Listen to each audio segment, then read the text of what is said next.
Assalamualaikum warahmatullahi wabarakatuh. Waalaikumsalam warahmatullahi wabarakatuh. Kami ucapkan selamat datang kepada Simbah Ki Badrun beserta rombongannya. Innal hamdalillah nahmaduhu wa nasta'inuhu wa nastaghfiruh wa na'udzu billahi min shururi anfusina wa min sayyiati a'malina may yahdihillahu fala mudhillalah wa may yudlilhu fala hadiyalah. Asyhadu an la ilaha illallah wa asyhadu anna Muhammadan abduhu wa rasuluhu la nabiyya ba'dah.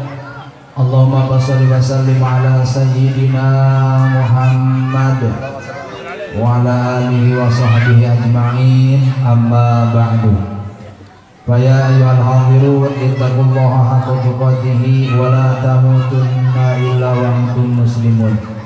Ila hadratin Nabil Mustafa Sayyidina Muhammad Rasulullah sallallahu alaihi wasallam wa ala alihi wa sahbihi wa azwajihi wa dzurriyyatihi wa ali baitihi bi rahmatihi wa tabi'in wa tabi'in alladzina bi ihsanin ila yaumil radhiyallahu anhum ila rasulullah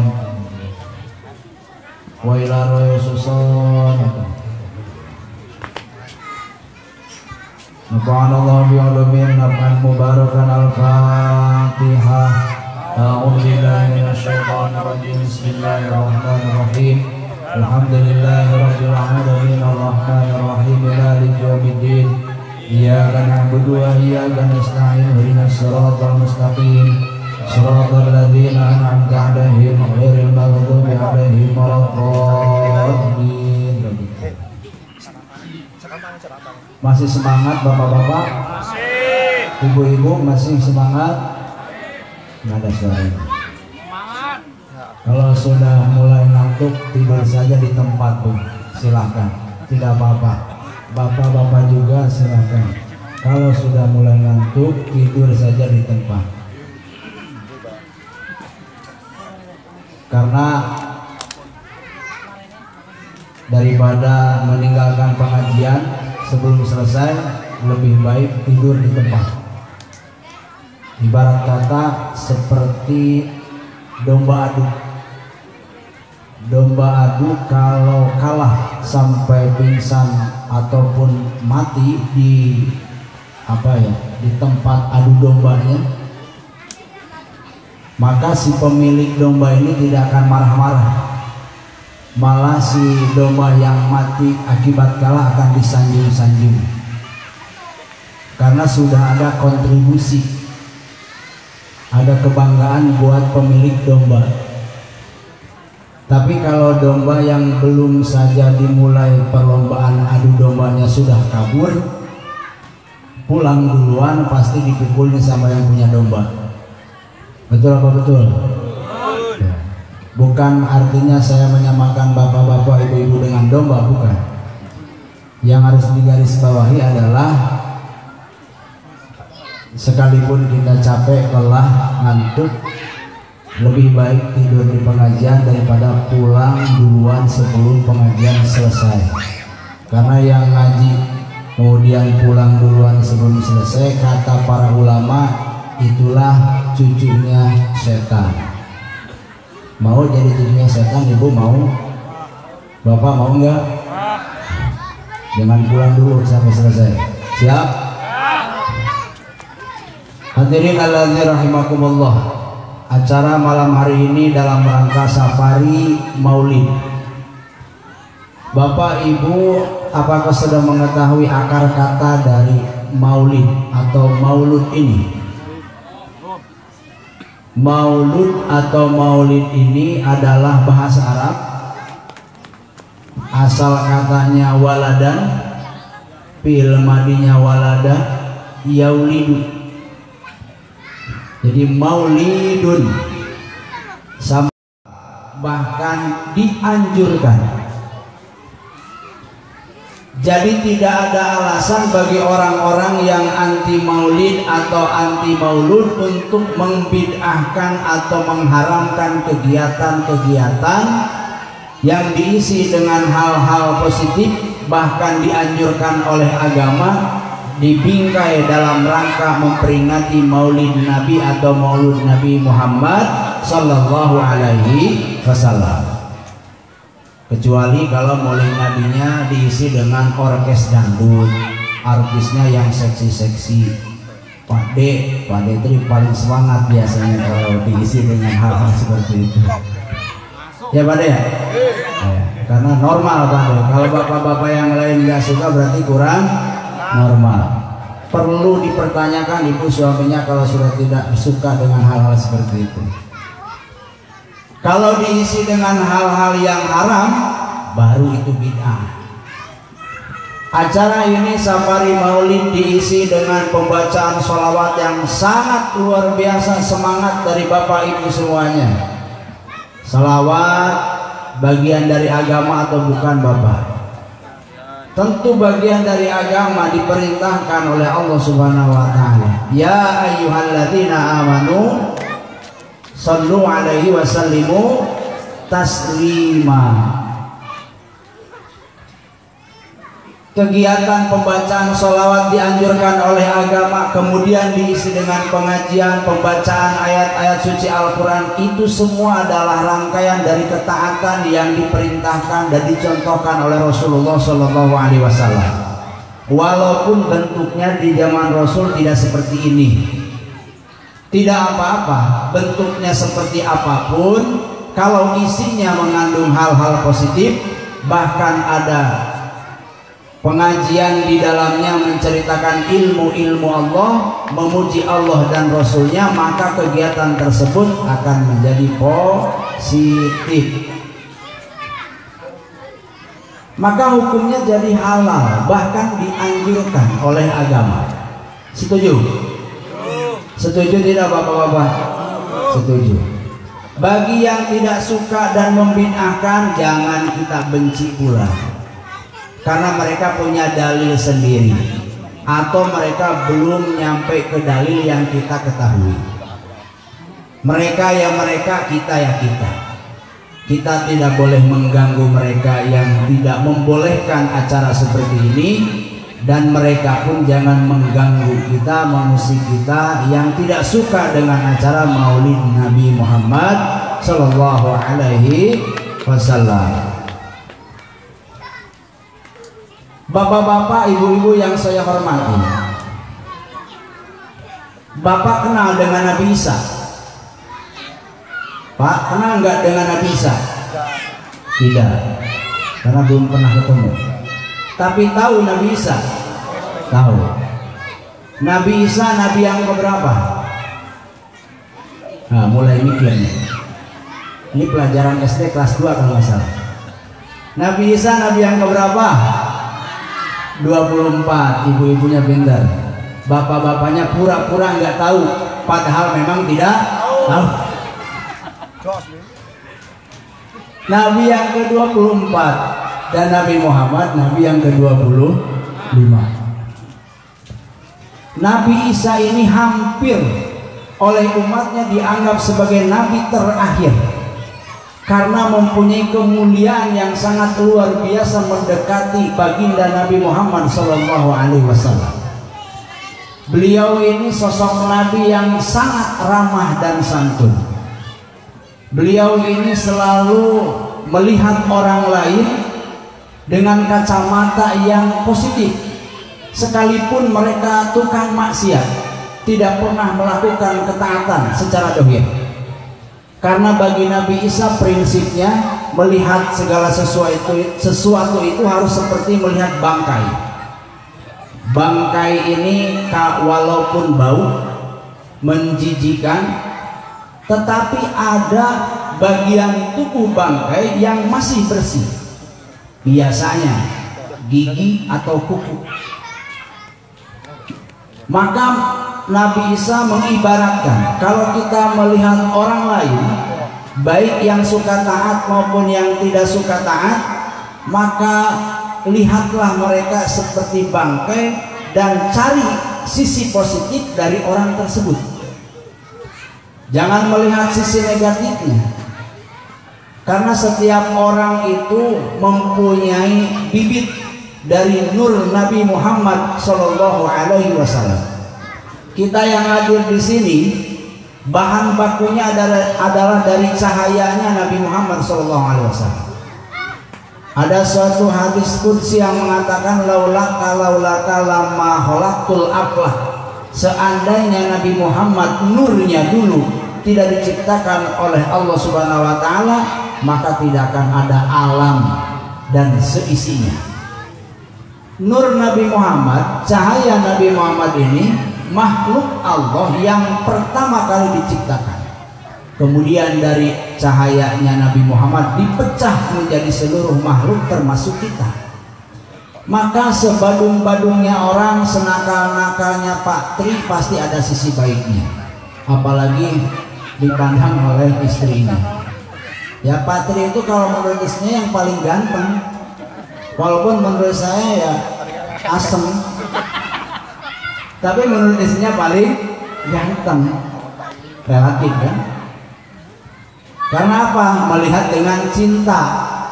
Kalau melihat dengan kebencian, yang ganteng pun jadi jelek, yang cantik jadi jelek. Karena melihat dengan kebencian. Maka contohlah Nabi Isa. Nabi Isa itu kalau melihat orang lain sekalipun tidak pernah melakukan ketaatan, beliau selalu mencari sisi positifnya. Karena pasti ada sisi positifnya, walaupun dia nakal, walaupun dia tidak pernah taat kepada Allah Subhanahu wa ta'ala. Inilah ajaran yang diajarkan oleh para ulama sepuh kita di Nahdlatul Ulama. Mereka selalu memandang baik walaupun menurut dohir orang tersebut selalu melakukan maksiat, sehingga lahirlah sikap ramah santun sopan. Ketika mereka mengajak orang yang maksiat untuk bertaubat, tidak pakai kentungan tapi dengan rangkulan. Dirangkul, kemudian didekati, sudah akrab, kemudian dinasehati pelan-pelan. Akhirnya banyak yang taubat di tangan para ulama Nahdlatul Ulama. Maka kita cucu-cucunya, cicit-cicitnya harus mengikuti jejak mereka dalam bersikap ketika kita hidup sehari-hari, baik sesama tetangga yang dekat maupun yang jauh, maupun kehidupan kita yang kita jalankan di tempat kita bekerja. Dimanapun kita, maka harus ada akhlakul karimah, husnul adab, tata krama yang baik kepada orang lain. Apalagi kalau ke guru kita, apalagi dari Allah Subhanahu wa ta'ala. Amin. Husnul adab. Kemudian Nabi Isa ini adalah nabi yang paling kere, yang paling miskin. Kalau dibandingkan dengan orang zaman sekarang tidak ada bandingannya. Bayangkan saja Bapak, Nabi Isa itu punya jubah cuman satu-satunya dipakai selama 20 tahun kurang lebih. Jubahnya ini 2 lapis. Lapis luar dan lapis dalam. Kalau yang di dalamnya dicuci, maka beliau memakai jubah yang di luarnya saja. Seminggu sekali dicucinya. Saking tidak punya pakaian lagi, jubahnya satu digunakan selama 20 tahun kurang lebih. Bapak-bapak bajunya banyak banget. Ada yang nggak kepake, sodakohin Pak. Ya Allah. Banyak banget kalau gitu, jarang, bahkan mungkin tidak ada zaman sekarang orang yang hanya punya pakaian satu, hampir tidak mungkin, semiskin-miskinnya orang zaman sekarang.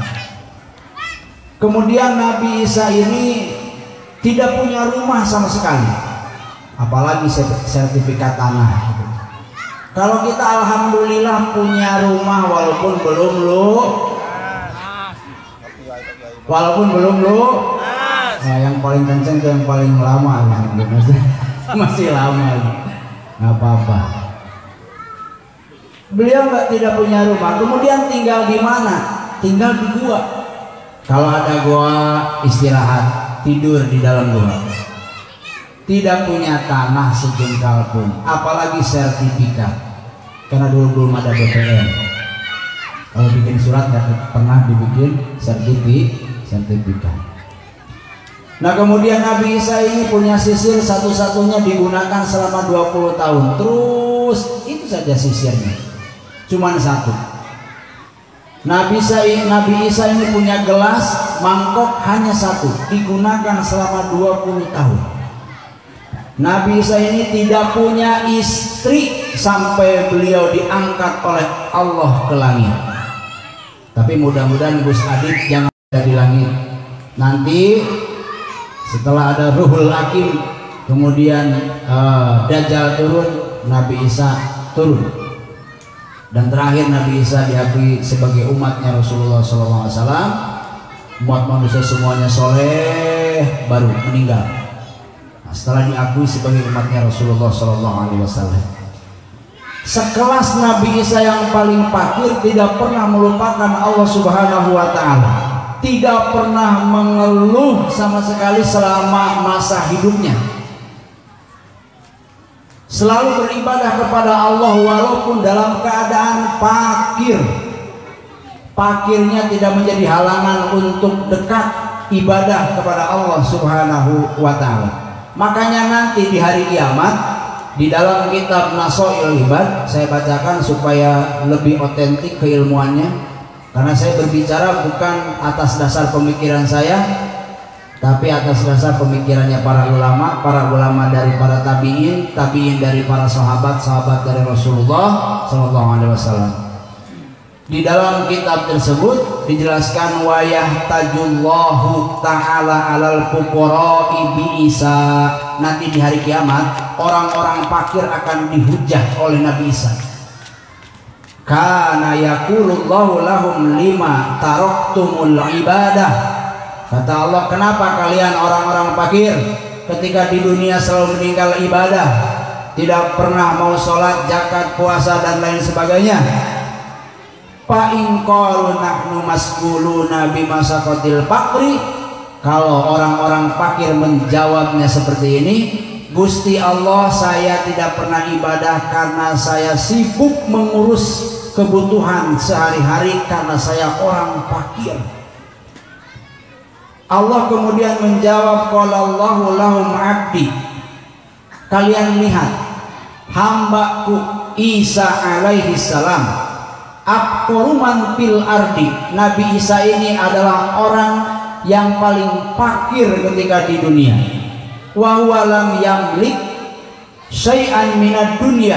Nabi Isa tidak memiliki sepeser pun barang di dunia. Falaisa lahu baitun. Nabi Isa tidak memiliki rumah, wala malun wala zaujatun, tidak punya harta dan tidak punya istri. Wa huwa lam yatrukil ibadah. Tetapi dalam keadaan fakir sekalipun, Nabi Isa tidak pernah meninggalkan ibadah. Tidak ada alasan bagi orang-orang fakir kemudian meninggalkan ibadah. Nanti di akhirat Nabi Isa akan dijadikan hujah oleh Allah Subhanahu wa Ta'ala. Nabi Isa sepangkat nabi yang paling fakir, yang dimuliakan oleh Allah Subhanahu wa Ta'ala, mempunyai gelar Ruhul Kudus, diberikan mukjizat bisa menghidupkan orang-orang yang mati. Nabi Isa diberikan mukjizat bisa menyembuhkan penyakit yang tidak bisa disembuhkan oleh orang lain, merindukan Rasulullah Shallallahu Alaihi Wasallam. Bahkan ada kegembiraan yang sangat luar biasa ketika diberi kabar oleh Allah melalui wahyunya di kitab Injil bahwasanya nanti di akhir zaman setelah Nabi Isa akan diutus seorang nabi yang namanya Muhammad. Nabi Isa riang gembira dan selalu menantikan kedatangan Nabi Muhammad SAW. Saya bacakan Al-Qur'annya. Di dalam surat Ali Imran ayat 159, Nabi Isa ini mengharapkan, bahkan merasakan gembira dan diceritakanlah kepada para sahabatnya bahwasannya beliau itu bukan nabi terakhir, tapi nanti di akhir zaman akan ada nabi terakhir yang diutus oleh Allah, namanya Muhammad. Jarak antara Nabi Isa dengan Nabi Muhammad 600 tahun, Pak. Berapa? 600 tahun, bukan waktu yang sebentar. 600 tahun sebelum Nabi dilahirkan, beliau sudah merasakan gembira. 600 tahun sebelum Nabi Muhammad dilahirkan, beliau selalu menanti-nanti. Kita yang bukan Nabi, yang bukan Rasul, yang bukan wali, masa iya tidak merindukan dan tidak gembira ketika datang waktu lahirnya Nabi Muhammad SAW? Makanya sejelek-jeleknya orang yang ingkar terhadap hari kelahiran Nabi Muhammad, tempat kelahiran Nabi Muhammad SAW. Karena sekalipun kita yang bukan Nabi, Rasul, wali, masih bisa dihujah oleh Nabi Isa yang pangkatnya Nabi, selalu merindukan, selalu gembira sebelum Nabi Muhammad dilahirkan, selalu menantikan Nabi Muhammad SAW diutus ke muka bumi ini. Maka alhamdulillah kita harus bergembira pada malam hari ini. Ini sebagai bentuk kegembiraan kita bahwasanya Nabi Muhammad yang sangat berkontribusi besar kepada kita sebagai umatnya, mudah-mudahan amin, yang menolong kita dari kegelapan ke alam terang benderang, yang tadinya jahiliyah jadi pintar, yang tadinya kufur jadi iman. Ini adalah bagian kecil dari rasa terima kasih kita dan kecintaan kita kepada Nabi Muhammad SAW. Sallu ala Nabi Muhammad. Mudah-mudahan kita diakui sebagai umatnya, amin. Amin ya Allah ya Rabbal alamin. Hadirin allazi rahimakumullah. Yang kedua, kita lihat Nabi Ibrahim alaihissalam. Nabi Ibrahim sebagai Abul Anbiya, bapaknya para nabi. Berabad-abad lamanya sebelum Rasulullah SAW dilahirkan, beliau selalu menantikan dan selalu merasakan kegembiraan ketika mendapatkan wahyu dari Allah bahwasannya nanti akan ada nabi terakhir yang namanya Muhammad. Rabbana wab'as fihim rasulan minhum yatlu alaihim ayatika wa yu'allimuhumul kitab wal hikmata wa yuzakkihim innaka antal azizul hakim. Di dalam setiap doanya selalu disebutkan bahwa Nabi Muhammad itu akan dilahirkan nanti di akhir zaman. Doanya Nabi Ibrahim ini adalah bentuk kegembiraan beliau akan adanya Nabi terakhir, yaitu Muhammad SAW. Maka kita bandingkan, kita bukan Nabi, bukan Rasul, bukan wali, harus lebih merasakan gembira dilahirkannya Nabi Muhammad SAW. Jadi kesimpulannya, memperingati maulid Nabi hukumnya tergantung bentuk isinya seperti apa. Kalau peringatan maulid Nabi diisi dengan hal-hal positif, bahkan ketaatan yang dianjurkan oleh agama, maka hukumnya halal, jadi ibadah. Tetapi kalau diisi dengan maksiat, maka hukumnya jadi haram dan akan menjadi maksiat. Hadirin allazi rahimakumullah. Kenapa kita harus merasakan gembira ketika Nabi Muhammad SAW dilahirkan dan diutus sebagai Rasul? Karena Allah pernah mengatakan di dalam hadis qudsinya bahwasanya Allah meninggalkan dua hal yang akan menyelamatkan kita. Pertama adalah Nabi Muhammad, yang kedua adalah istighfar. Selama ada Nabi, apalagi Nabi Muhammad SAW, maka seluruh manusia yang ada di sekelilingnya akan selamat dari azab Allah, sekalipun di tempat tersebut banyak maksiatnya. Wa makanallahu liyu'adzibahum wa anta fihim. Allah berfirman, tidak akan aku turunkan azabku ketika di dalam kampung tersebut ada orang yang soleh, baik nabi, wali maupun ulama. Maka dengan adanya nabi, kita yang kebanyakannya maksiat masih selamat, tidak langsung diazab oleh Allah di dunia. Seandainya tidak ada nabi, tidak ada rasul, tidak ada wali, tidak ada ulama, maka mungkin BCM ini tanah yang atas akan pindah ke bawah, yang bawah jadi ke atas. Na'udzubillahi min dzalik. Maka berterima kasihlah kepada Nabi Muhammad dan penerusnya. Siapa penerusnya? Ulama. Al ulama warasatul anbiya. Muliakan para ulama, muliakan para asatidz. Kita yang jamaahnya harus lebih bisa husnul adab, berbaik, baik dalam tata krama, baik dalam bersikap. Tapi karena Allah, bukan karena mengkultuskan. Karena antara adab dengan kultus itu hampir beda tipis. Nah, di sini harus diperkuat dengan akidah ahlus sunnah wal jamaah. Bapak Ibu yang saya hormati, siapa yang pernah ke Mekah? Acungkan tangan. Oh, belum ada. Oh, di belakang ya Pak Ustadz. Malu Pak Ustadz, gak ada temennya soalnya.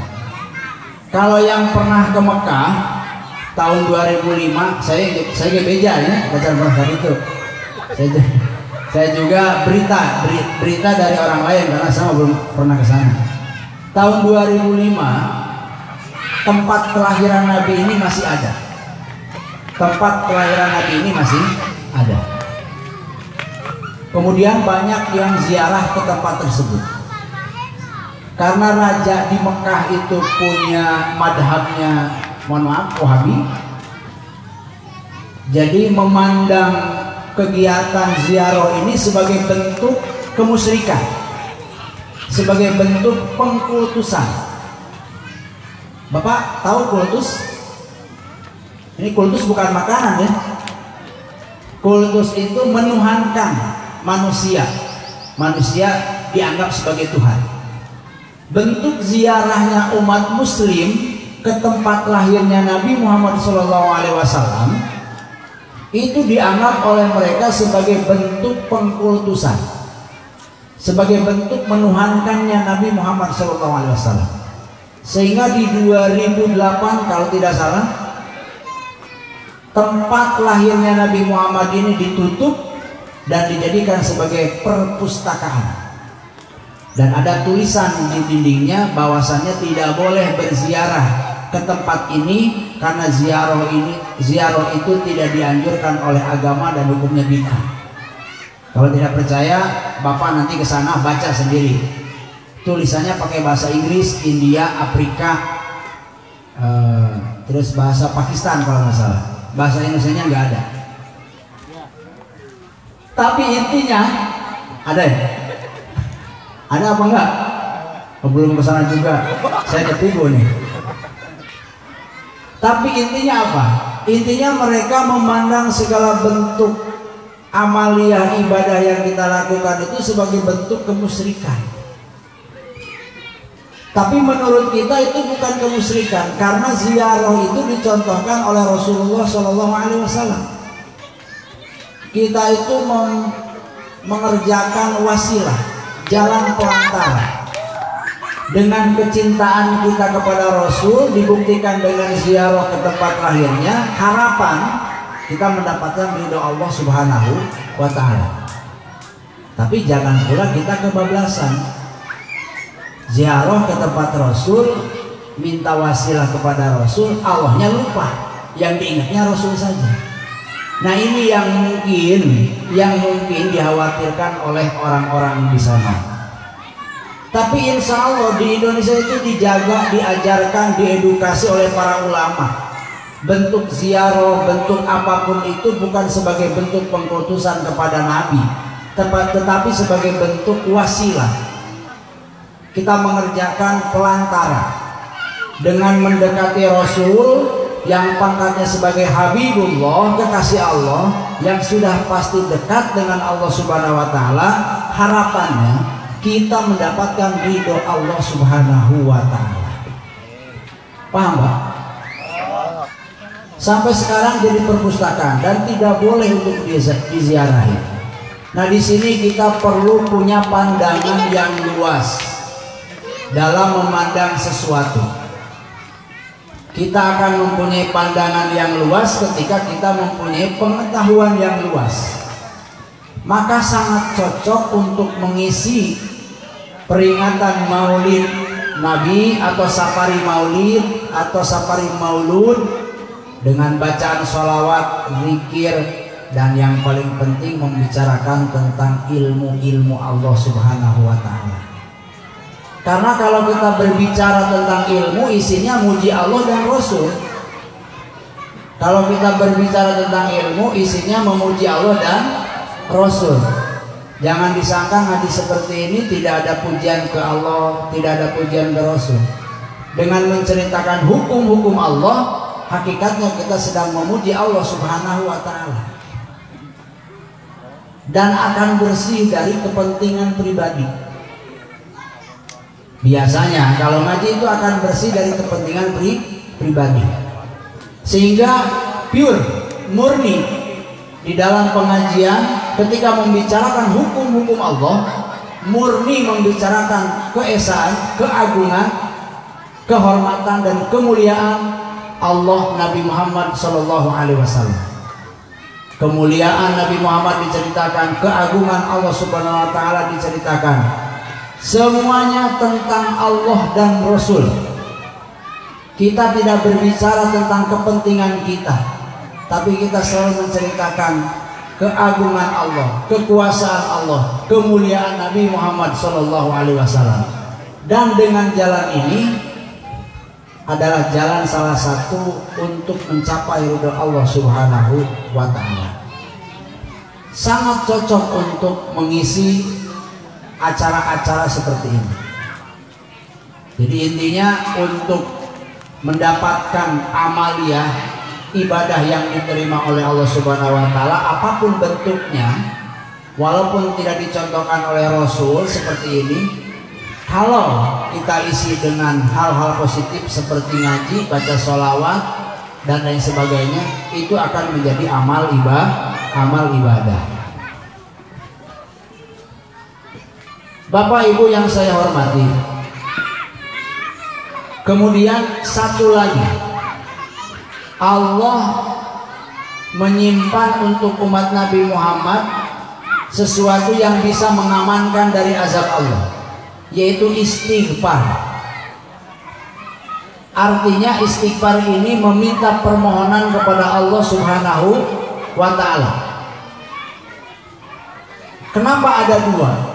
Karena yang pertama, Nabi itu tidak akan ada lagi setelah Nabi Muhammad SAW. Sekarang tidak ada Nabi. Kalau seandainya hanya satu yang mengamankan dunia ini dari azabnya Allah, maka kita umat akhir zaman akan kebagian azab Allah. Karena nabinya sudah tidak ada. Sehingga Allah menurunkan keamanan yang kedua, yaitu istighfar. Selama ada orang yang beristighfar di dunia ini, di BCM, maka selama itu walaupun banyak kemaksiatan, Allah tidak akan menurunkan azabnya. Jadi berterima kasihlah kepada orang-orang yang rajin istighfar, yang rajin wiridan, yang rajin sholat berjamaah, karena itulah pancuhnya bumi. Kita yang jarang istighfar terselamatkan oleh orang-orang yang rajin istighfar. Istighfar minimal sehari 100 kali. Kalau Bapak tidak sanggup membaca istighfar 100 kali dalam sehari, 10 kali. 10 kali masa iya tidak sanggup? astagfirullahaladzim, astagfirullahaladzim sampai 10 kali. Tidak akan memakan waktu yang banyak. Apalagi kalau istighfar ini dilakukan secara berjamaah. Maka gemuruhnya istighfar yang kita bacakan di masjid, di musola, di tempat-tempat pengajian, itu akan mengundang rahmat Allah. Malaikat akan turun dan menjaga kita dari azabnya Allah Subhanahu wa ta'ala. Aman. Indonesia aman gak? Aman, karena masih banyak yang bersolawat, masih banyak yang beristighfar. Alhamdulillah masih banyak para ulama yang soleh-soleh. Sekalipun kita tidak soleh, Allah tidak menurunkan azabnya, karena ada mereka yang soleh.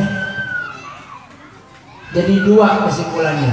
Sesuatu yang menjadi keamanan kita di dunia dari azab Allah, pertama adanya Nabi. Yang kedua adanya orang-orang yang beristighfar. Bapak-bapak sehari semalam istighfar berapa kali? 10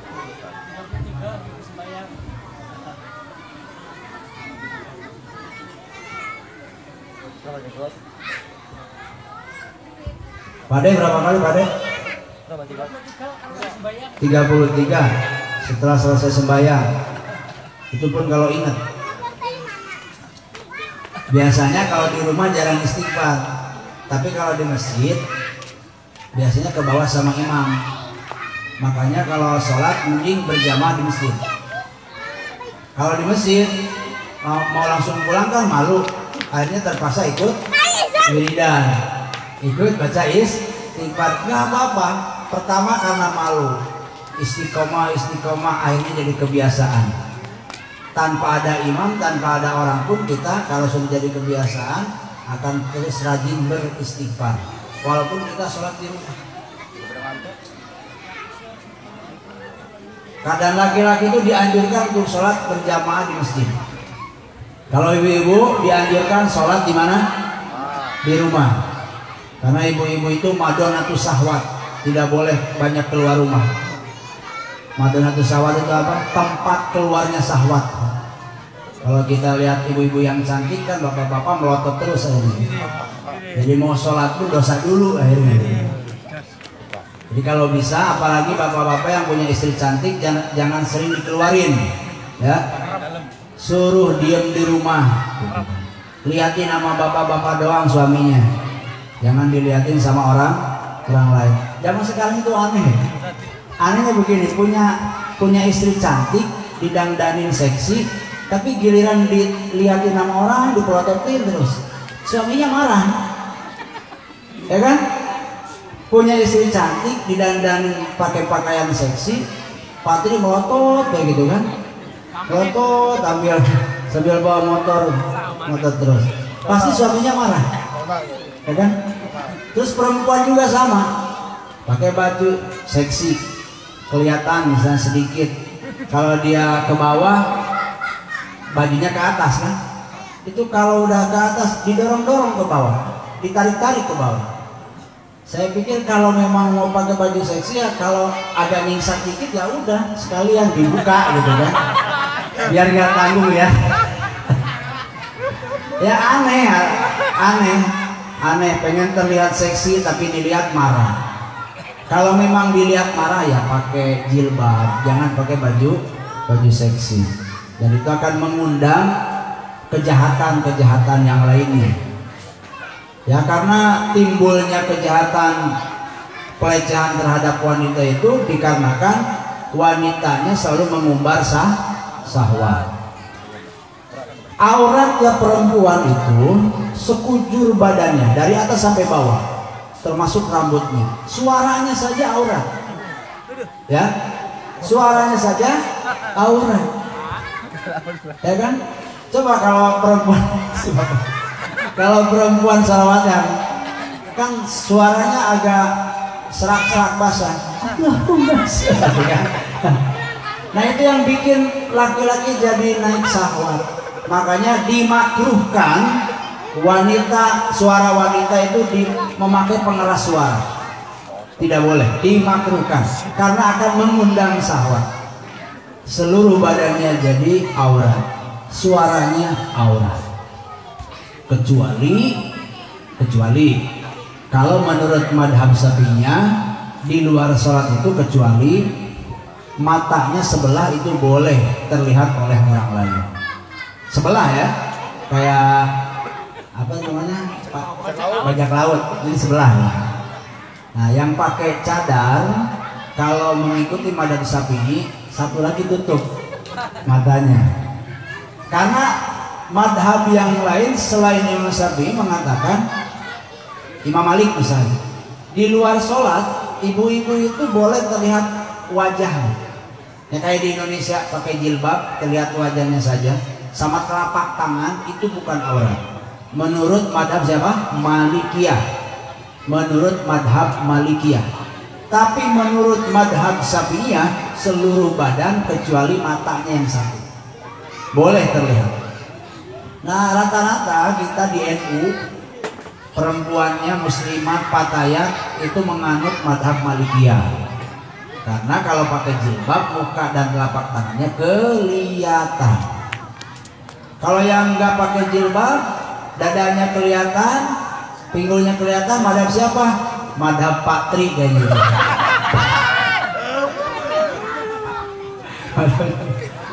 Pak Tri lagi istrinya melombai ke saya. Awas ya bos saya. Itu tidak ada madhabnya itu, madhab syaitoni ya, madhab syaitoni. Nah, itu untuk urusan berjamaah kalau ibu-ibu di rumah saja. Kalau bapak-bapak sholat usahakan berjamaah di masjid. Kalau sekarang di kota masjid musola sering kosong, tidak ada yang berjamaah, nanti ada yang ngisi. Mending kalau yang ngisinya manusia, kalau jin bahaya, jin mah agak bangor kan? Jadi harus selalu diisi. Manfaat kedua, biasanya kalau kita sholat berjamaah itu sholat sunat pasti dilaksanakan, karena nunggu imam datang daripada bengong, sholat sunat qoblak dulu kan. Tapi kalau di rumah saya yakin nggak pernah sholat qoblak saya. Kalau sholat di rumah sholat ba'da jarang. Tapi kalau di masjid karena malu ba'da dulu, setelah sholat duhur misalnya ba'da duhur, wiridan dulu, zikir dulu. Yang lagi naik imannya baca Quran dulu. Biasanya yang lagi punya hutang biasanya wiridannya agak lama gitu. Lagi senang mah tara wiridan ya, karena lagi banyak uang, habis sholat maunya main jalan-jalan. Tapi kalau lagi tidak punya uang, wiridannya kencang gitu. Jadi kalau kita ibadah itu sering bisnis sama Allah, hitung-hitungan. Tapi nggak apa-apa, kalau memang makomnya di sana ya lanjutin aja. Kalau kita belum bisa pure dalam ibadah itu, murni dalam ibadah itu, menghamba kepada Allah Subhanahu Wa Taala, nggak apa-apa, seperti itu aja dulu. Nanti setelah istiqomah baru kita rubah, Karena untuk mendapatkan rezeki banyak, untuk masuk ke surganya Allah jauh dari neraka itu gampang. Yang susah adalah legalitas kita sebagai hamba Allah. Gampang masuk surga kalau kita sudah punya legalitas sebagai hamba Allah. Sebelum kita punya legalitas sebagai hamba Allah, susah untuk masuk surga. Seperti bapak kalau mau ke luar negeri misalnya, harus ada paspor dan visa, baru bisa tinggal di luar negeri, di negeri orang. Tidak punya paspor, tidak punya visa, tidak bisa, akan menjadi buronan, ditangkap sama polisi, dipenjarakan. Kita tidak punya legalitas sebagai hamba Allah, maka tidak akan bisa masuk surga. Tapi kalau sudah punya legalitas sebagai hamba Allah, insya Allah mudah masuk surga. Maka yang harus kita kelola, yang harus kita perbaiki, yang harus kita kejar, yang harus kita latih, bagaimana caranya kita menjadi hamba Allah yang sejati di hadapan Allah Subhanahu Wa Taala. Caranya tadi, kalau rata-rata karyawan sudah berjamaah yang rajin, ya, walaupun jarang puasa karena dipakai kerja, waktunya tidak cukup atau cukup tapi kurang tenaga. Yang penting sholat yang 5 waktu, taat berjamaah, itu diistiqomahkan. Allah akan memberikan jalan supaya kita menjadi mukmin sejati, hamba Allah yang sejati, punya legalitas nanti, punya paspor untuk masuk surga. Hadirin allazi rahimakumullah. Ada satu kisah tentang Nabi Ibrahim yang berdebat dengan malaikat. Malaikat ini rencananya mau mampir ke daerah Sodom. Malaikat ini mau mampir ke daerah Sodom. Sodom itu kalau sekarang Yordania, ya. Tempatnya Nabi Lut. Jamaahnya atau masyarakatnya punya kebiasaan buruk, mohon maaf, apa sih namanya, homoseksual. Lelaki menyukai lelaki.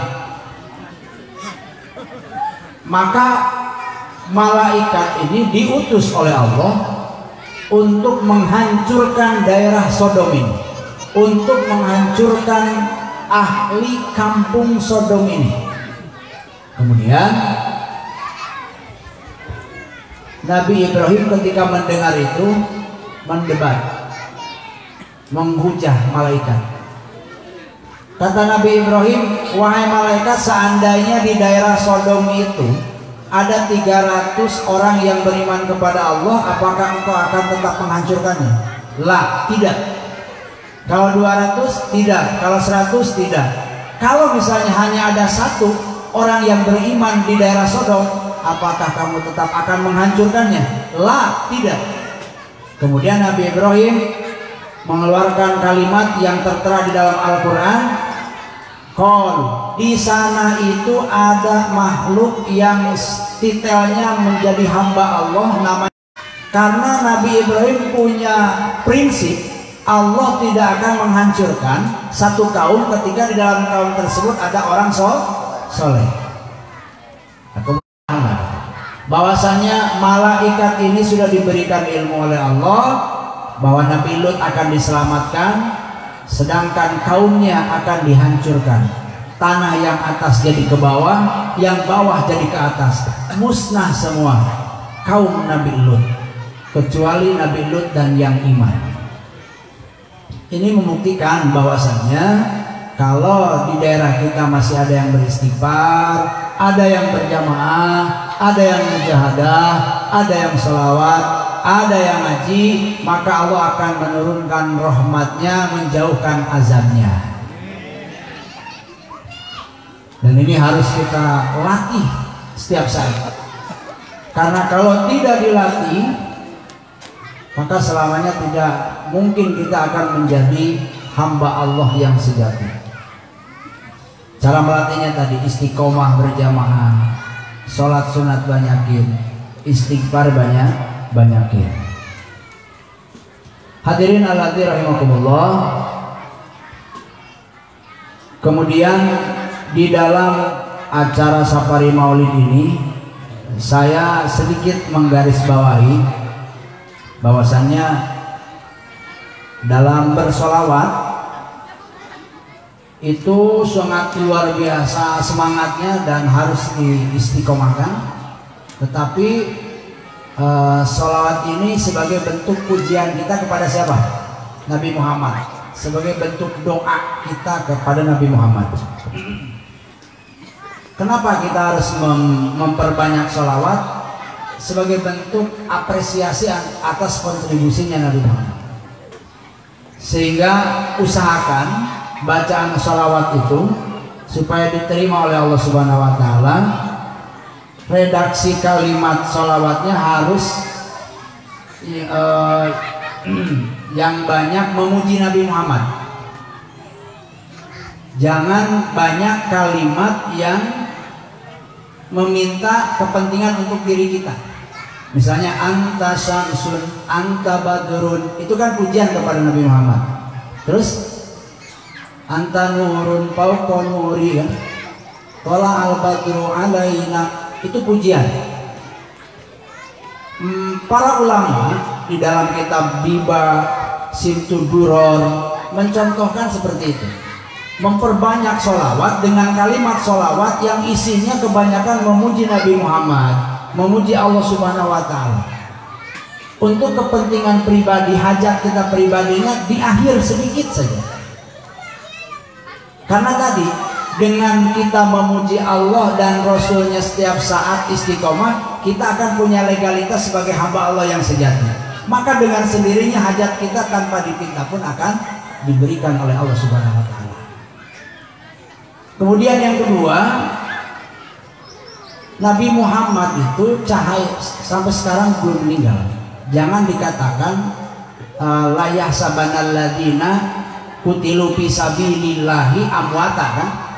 Jangan disangka orang yang mati syahid itu amwata, meninggal. Nabi Muhammad sebagai pemimpinnya para syuhada, maka sudah jelas Nabi Muhammad itu secara dohir dia meninggal, tetapi secara hakikat masih ada di sekeliling kita, masih membimbing kita, memantau kita. Jangan dikatakan Nabi Muhammad itu sudah meninggal. Oleh karena itu, hadirkan hati kita mengingat Nabi Muhammad dan Allah. Jadi kalau sholawatnya udah ingat karena hutang pada gitu. Antus sampai nangis-nangis padahal lagi mikirin rumah belum kebayar ya. Sampai nangis-nangis ternyata mikirin hutang belum kebayar. Ya nggak apa-apa, tapi dilatih untuk tidak seperti itu. Kalau belum bisa ya nggak apa-apa seperti itu. Tapi dilatih untuk bisa keluar dari zona itu. Maka harus menghadirkan dalam hati kita ingatan kepada Allah dan Rasulnya. Sekarang Nabi Muhammad itu ada di Jabarut, masih ada, memantau kita, melihat kita, membimbing kita. Sehingga dulu Ibnu Hajar Al-Haytami adalah salah satu ulama yang mengharamkan sholawat atau pujian-pujian kepada Nabi dengan nada lagu, artinya muji kepada Nabi tapi dilaguin.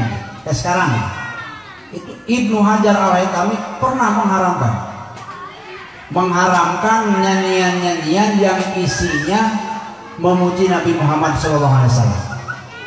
Tapi ketika Ibnu Hajar Al-Haytami ini hadir di tempat maulidan seperti ini, beliau melihat banyak jamaah yang hadir itu kayak joget-joget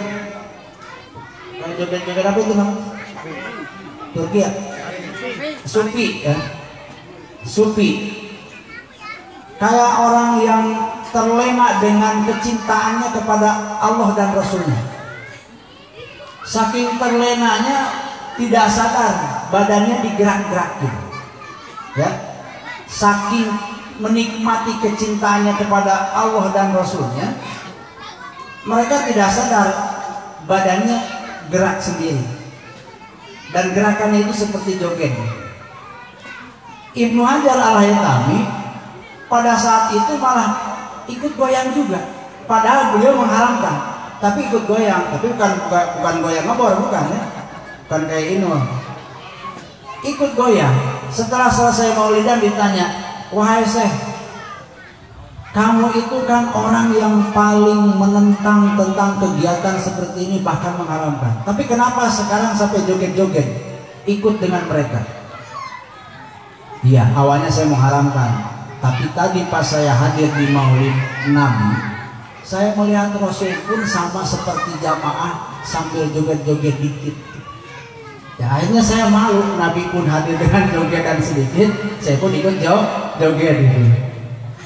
Tapi jogetnya ini bukan joget kayak dangdut, mohon maaf ya.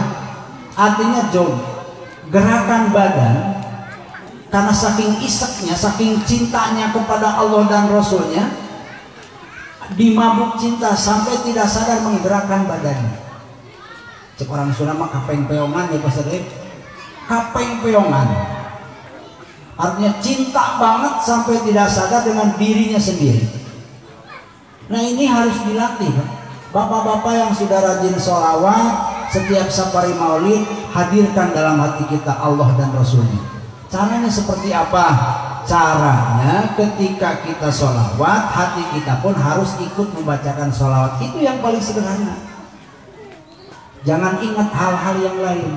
Ketika kita membaca sholatullah salamullah, hati kita pun membaca sholatullah salamullah. Dan yakini bahwasanya Nabi Muhammad ada di sekeliling kita, ada di hadapan kita. Dan itu sudah pasti. Karena tadi la yahsabanal ladzina qutilu fi sabilillahi amwata. Rasul belum wafat secara hakikat. Ketika ada kegiatan seperti ini, insya Allah hadir. Maka ketika kita bersolawat, kita baca sholatullah lisannya, hati pun ikut mengucapkan sholatullah, ingatan kita sedang dipantau oleh Allah dan Rasulnya. Itu saja. Dilatih setiap kita bersolawat seperti itu. Jangan ingat kemana-mana pada ingat karena gas pada ingat air galon bisa air maling gitu. Jangan. Ingatannya sholawat, ingatannya ke Allah dan Rasulnya. Itu dilatih terus menerus. Kalau dulu kenapa ulama sampai mengeluarkan kata kalimat-kalimat yang susah dicerna? Karena gila cinta, mabuk cinta. Kalau gambaran umatnya Nabi Isa lewat, ada orang yang lagi di kebun, kemudian orang ini meminta kepada Nabi Isa, wahai Nabi Isa, doakan saya supaya mempunyai kecintaan kepada Allah sebesar biji zarah. Kemudian kata Nabi Isa, kamu tidak akan sanggup. Biji zarah itu biji sawi. Sawi kan kecil ya, sebiji sawi pun kalau ada seukuran biji sawi, cinta Allah ada di dalam hati kita tidak akan sanggup, kata Nabi Isa. Kemudian umatnya mengatakan lagi, kalau begitu setengah biji sawi, doakan saya supaya punya kecintaan kepada Allah. Akhirnya didoakan, ya Allah, berikan kecintaanmu kepada hati hambamu ini sebesar setengah biji sawi. Akhirnya diberikan. Nabi Isa pergi, 2 bulan kemudian balik lagi, nanyain keadaan si pemuda tersebut seperti apa. Kemudian warga masyarakat di sana memberikan informasi bahwasanya si pemuda tersebut ada di gunung dan menjadi orang gila. Ketika dipantau oleh Nabi Isa meminta kepada Allah supaya bisa melihat keadaannya, si pemuda ini kepalanya terus menengadah tangga, melihat ke atas langit sambil mengangkat tangannya. Ternyata saking rindunya kepada Allah disangka oleh orang lain gila, tapi bukan gila, karena ada kecintaan seukuran setengah biji sawi sampai melupakan masyarakat di sekitarnya, suara di sekitarnya, seolah-olah tidak ada suara. Saking cintanya, setengah biji sawi, ukuran yang sangat kecil menurut kita. Tapi kalau sudah ada di dalam hati kita, maka kita tidak akan sanggup untuk menahannya. Nah, dari rasa seperti itu, kalau kita latih dalam bersolawat, bisa jadi kita pun tidak sadar hanya ingat kepada Allah dan Rasulnya. Akhirnya membuat gerakan-gerakan yang spontan terjadi, tidak kita rangkai. Ini yang harus kita latih supaya ada ruhnya ketika kita membaca sholawat. Seperti ulama-ulama dulu. Ulama dulu kayak na'riful batha wa ta'rifuna wasofa wal baitu ya'lafuna. Mereka itu kalau baca sholawat karena sambil menghayati, kemudian ingat kepada Allah dan Rasulnya, ketemu sama Rasul, sampai tanah Makkah yang sering dilewati oleh Nabi Muhammad SAW pun akrab dengan mereka.